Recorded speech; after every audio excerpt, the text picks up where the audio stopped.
Good morning, students.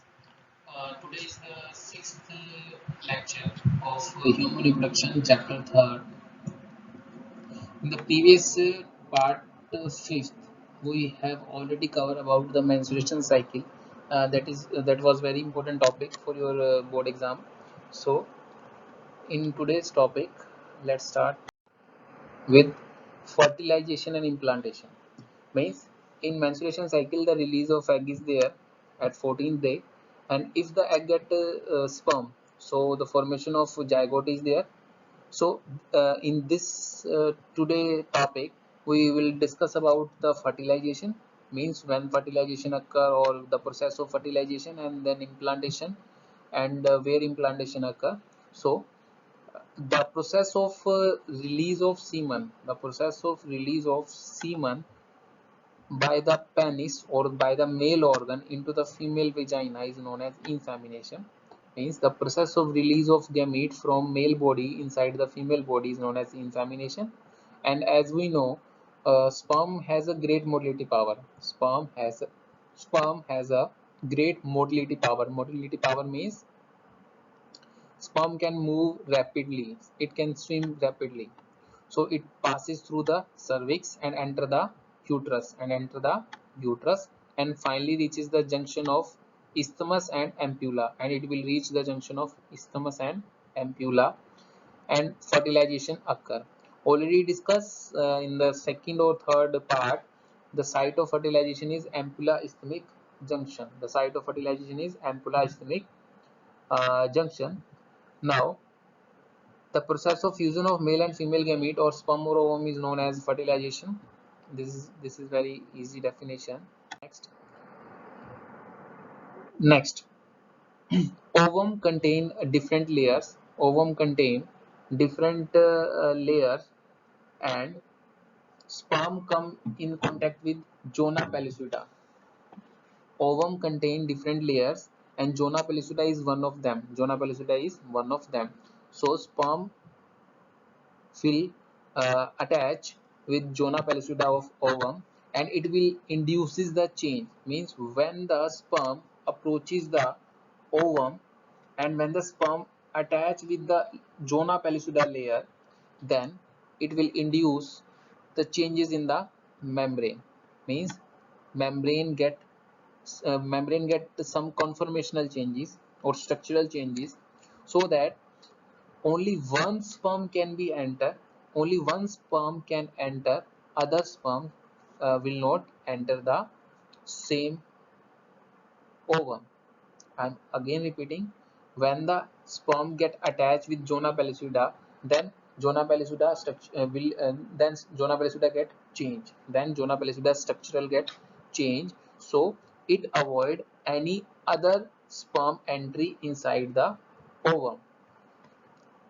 Now next point, in the sperm structure there is acrosome is present. Acrosome contain hydrolytic enzyme. Acrosome contain hydrolytic enzyme, and this hydrolytic enzyme helps to penetrate means sperm enter into the ovum with the help of these enzymes.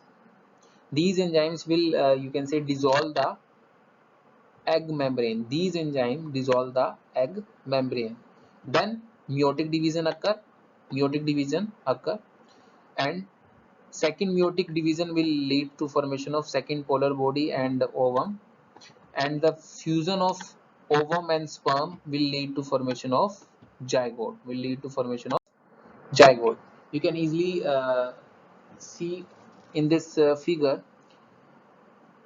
This one is the, I'm showing with you a red arrow. This one is corona radiata.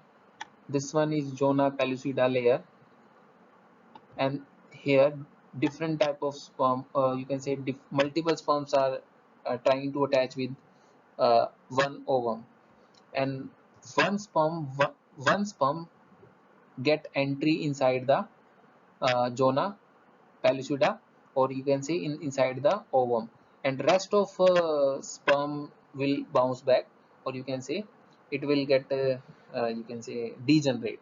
Rest sperm get degenerate because uh, ovum will allow only the entry of one sperm. Multiple sperm cannot enter inside one ovum. So you can see here acrosomal reaction. You can see zona pellucida, extracellular space, plasma membrane, cortical granules, oocyte cytoplasm is there. Then this one.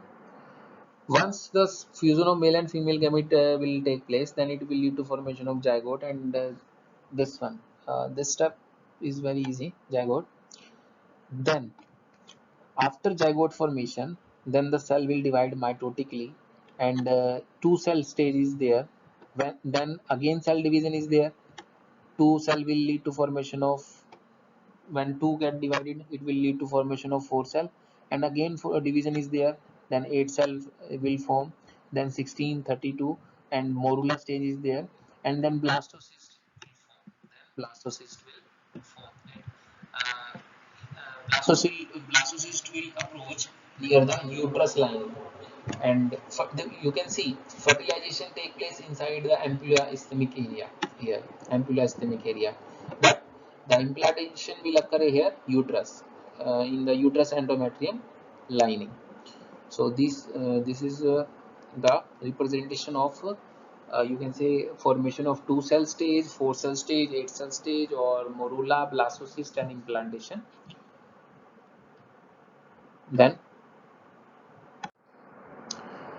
this topic is another very important topic, sex determination, and very easy one, and it is already covered in your 10th class also.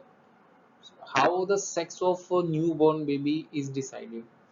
The sex is decided by the type of sperm enter. The type of sperm enter. I'm again repeating. The ovum contain chromosome, sex chromosome XX, means ovum contains same type of sex chromosome, but the sperm contain two type of chromosome X and Y. X and Y. So each ovum has only single set of chromosome X, but sperm has two probability, X or Y. X or Y. If X type of sperm get fused with X type of egg, then the formation of female baby, or you can say girl will take birth. But when the Y type of sex chromosome sperm, when the Y type of sex chromosome sperm get fused with X type of female, then it will lead to formation of a baby boy. Baby boy. So sex is determined by only the father. Only the father. Very important question. How sex is determined in human? So try to draw this figure and explain as I mentioned you. So this is all about in today's lecture. Thank you.